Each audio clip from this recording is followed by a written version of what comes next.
So, call times, a lot of these are already on the screen, but just to kind of reiterate, from our perspective at Robokiller, call times, so if you're seeing a lot of calls that are either kind of in the beginning of the day, we're seeing calls at the end of the day when people, obviously are, thought to be anyway, I don't know if it holds true anymore, but thought to be more available because they're, up and doing things. That's one, certainly.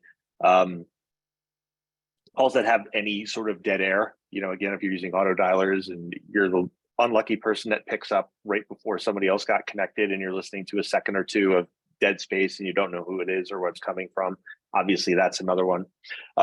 Certainly our crowdsourced data.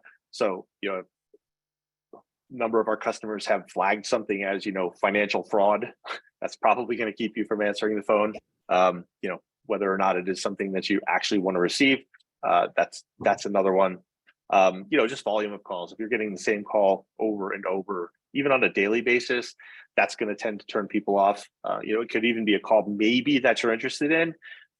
They call on today, Tuesday, and you're indisposed, you're doing something else, and you're like, I can't handle this right now. You decline, and then that same caller is coming back in an hour or the next day. That starts to turn people off pretty quickly. And then it's just like, I don't want to be bothered with this, that type of thing.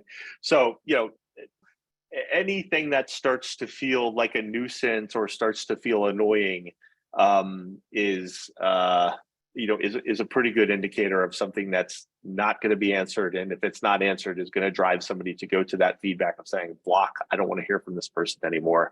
And that obviously, is going to go back into our system. So it's things like that.